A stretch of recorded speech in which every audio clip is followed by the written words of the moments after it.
नमस्कार दोस्तों, आप सबका एक बार फिर से हमारे YouTube चैनल पर हार्दिक स्वागत। मैं आपका दोस्त विवेक हूं। दोस्तों, वीडियो का टाइटल आप लोगों ने देख ही लिया कि जन्म कुंडली में किसी भी भाव के स्वामी का अपने बाधक भाव में बैठने का फल। इसी एक छोटे से पॉइंट पर हम आज चर्चा करने वाले हैं। लेकिन इस चर्चा को आगे बढ़ाने से पहले एक बार फिर आप सब दोस्तों से, मित्रों से कहना चाहूंगा, खासकर उन दोस्तों से जो पहली बार हमारे इस YouTube चैनल पर आए हैं और इस वीडियो को देखें।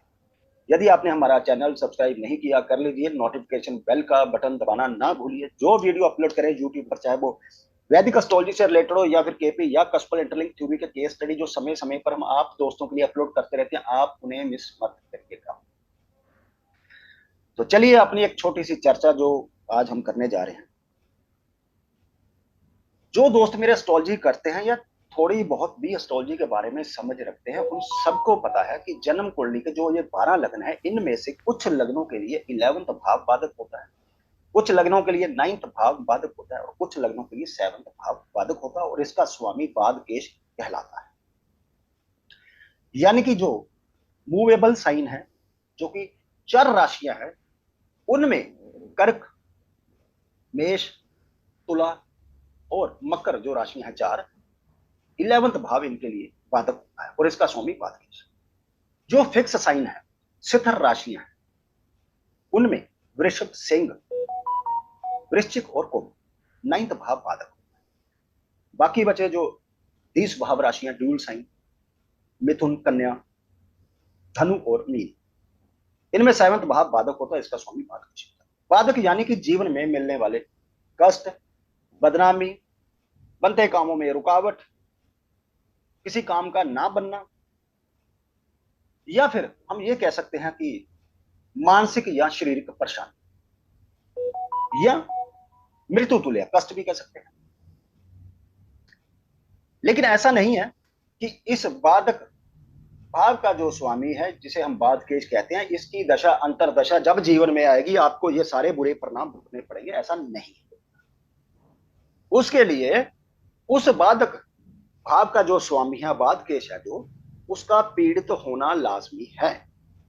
यानी कि वो 22वें दृष्टान के स्वामी से पीड़ित हो, या फिर वो 64वें नमाज के स्वामी से पीड़ित हो, या फिर जन्म कुंडली में जिस भाव में मांदी या गुलिका विराजमान है, उसके भाव के स्वामी का किसी तरह से संबंध बन जाए, तब हम कह सकते हैं कि बाधक भाव में बैठे हुए ग्रहों का, या जो मांदिका या गुलिका डिस्पोस्टर है वो हुआ, पादकेश हुआ, 64वें नमाज का स्वामी हुआ, या 22वें दृष्टान का स्वामी हुआ, तब उनकी दशा अंतरदशा में हम कह सकते हैं कि आपको या जातक को जो है उस समय में पीड़ा का सामना करना पड़ेगा।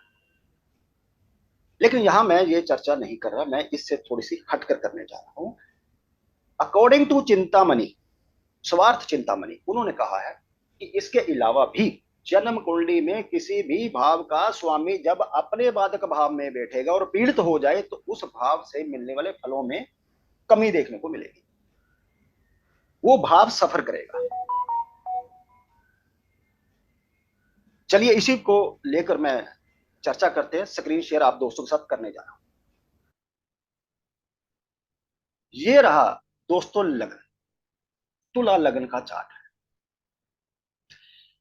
इस चार्ट में 11th भाव बाधक है, बाधक का भाव का स्वामी जो है सूर्य, वो बाधकेश कहलाएगा। लेकिन हम इसकी बात नहीं करेंगे, हम करेंगे कि किसी भी भाव का स्वामी जब अपने बाधक भाव में बैठकर पीड़ित होगा, तो उस भाव के जो फल है या जो वो भाव है वो सफर करेगा। यहां यदि आप ध्यान दें, 7th भाव में मेष राशि आ रही है मंगल की, और हमने बात पहले की कि जो चार राशियां उनके लिए 11th भाव बाधक होता है। तो यहां पर मेष राशि का स्वामी मंगल बना, जो कि यहां से हम देखेंगे, काउंट करेंगे, तो वो जाकर 11th शनि के साथ। अब शनि देखिए, फंक्शनल बेनिफिट प्लेनेट है क्योंकि फिफ्थ लॉर्ड है। लेकिन यदि आप ध्यान दें, शनि जो है D3 वृश्चिक कुंडली में 8th भाव का स्वामी भी बनता है, जिससे मंगल पीड़ित है और बाधक भाव में है अपने भाव से। यानी कि 7th भाव अब सफर करेगा। सेवंथ भाव स्पाउस का है। और ये चार्ट जो है हरिवंश राय बच्चन जी का है, और हम सब जानते हैं कि इनकी पत्नी की डेथ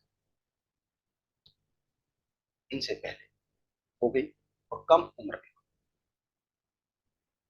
एक मैं चार्ट और आप दोस्तों के साथ शेयर करने जा रहा हूं, बड़ा इंपॉर्टेंट।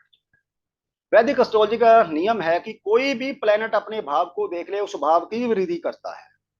सेवंथ भाव शादी का भाव, पति के लिए पत्नी, पत्नी के लिए पति का भाव, और इसका स्वामी जुपिटर लग्न में बैठकर इस भाव को दृष्टि दे रहा है। तो भाव की दोस्तों वृद्धि होनी चाहिए, लेकिन अकॉर्डिंग टू स्वार्थ चिंतामणि कि किसी भाव का स्वामी जाकर अपने बाद का भाव में बैठ जाए, वो भाव सफर करेगा और वहां बैठकर वो पीड़ित भी हो जाए। यहां बैठकर यहां से यदि देखेंगे, ये सेवंथ भाव बनता है और ये मंगल बैठा हुआ है, जो कि इस कुंडली में सिक्स्थ और 11th त्रिष्ठ है और त्रिक भाव का स्वामी बनता, सबसे पापी ग्रह मंगल बन रहा है, जो कि जुपिटर के साथ है। और सबसे बड़ी बात देखिए इस चार्ट में, गुलिका और मांदी मीन राशि में है, यानी इनका पोस्टर भी खुद गुरु ही बना। और यदि यहां हम देखें D1 में, जुपिटर जो है आद्रा नक्षत्र पर चला गया, राहु के नक्षत्र पर, यानी कि सेवंथ भाव का स्वामी अपने बाधक भाव में चला गया, यहां से मंगल के साथ है, जो इस लग्न के लिए सबसे महापापी है। फिर मांदी और गुलिका का डिस्पोस्टर खुद गुरु बना और खुद गुरु राहु के नक्षत्र पर चला गया। तो इस भाव से मिलने वाले जो फल है उनमें कमी देखने को। ये एक जातिका का चार्ट है जिनकी 2 बार शादी हुई और डिवोर्स हो। एक चार्ट और मैं शेयर कर रहा हूं, यहां देखिए। इस नियम को आप डिविजनल चार्ट के ऊपर भी अप्लाई कर सकते हैं, यानी कि D9 हो, D7 हो, वहां पर भी आप जो डिविजनल चार्ट है हमारे, इस नियम को अप्लाई कर सकते हैं। अब देखिए इस D9 में देखिए सेम वही सिचुएशन बन रही है जो हमने पहला चार्ट डिस्कस किया, मिथुन लगन। यहां पर भी मिथुन लगन बन रहा है D9 में, और यहां पर सेवंथ भाव का स्वामी इस भाव से, क्योंकि ड्यूल राशि है, और हमने बात की कि जो ड्यूल राशियां होती हैं, 20 भाव राशियां, उनमें सेवंथ भाव बाधक होता है, और यदि वो सेवंथ भाव में ही बैठकर पीड़ित हो जाए तो वो भाव सफर करेगा। सेवंथ भाव का स्वामी अपने से सेवंथ में यानी कि लग्न में बाधक भाव में चला गया, एक्सपेक्टेड बाय सैटर्न, शनि द्वारा ये जो है दृष्ट है, और शनि D9 में 8th भाव का स्वामी है। और यदि आगे देखें इसको, D9 में ये रहा D9, ये जुपिटर आद्रा नक्षत्र पर यानी कि राहु के नक्षत्र पर चला। इस जातिका को भी शादीशुदा जो जीवन हम कह सकते हैं अच्छा नहीं है, पति पत्नी दोनों काफी अरसे से अलग रह रहे हैं। तो कहने का मतलब कि स्वार्थ चिंतामणि जी ने जो रूल दिया है, हम लोग ज्यादातर क्या करते हैं कि अकॉर्डिंग टू लगन देखते हैं कि भाई ये भाव बाधक है, ये भाव बाधक है।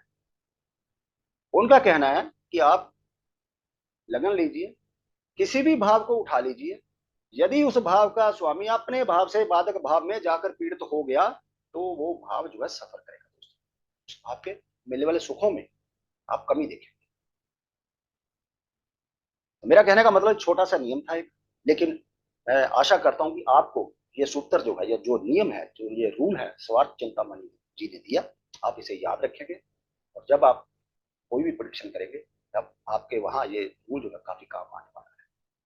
तो आशा करता हूं कि ये वीडियो आप दोस्तों को अच्छा लगा। यदि अच्छा लगा तो प्लीज लाइक कीजिए, शेयर कीजिए, कमेंट बॉक्स खुला है, आप अपने विचार वहां दीजिए, और जल्दी ही मिलते हैं एक नई जानकारी के साथ। तब तक के लिए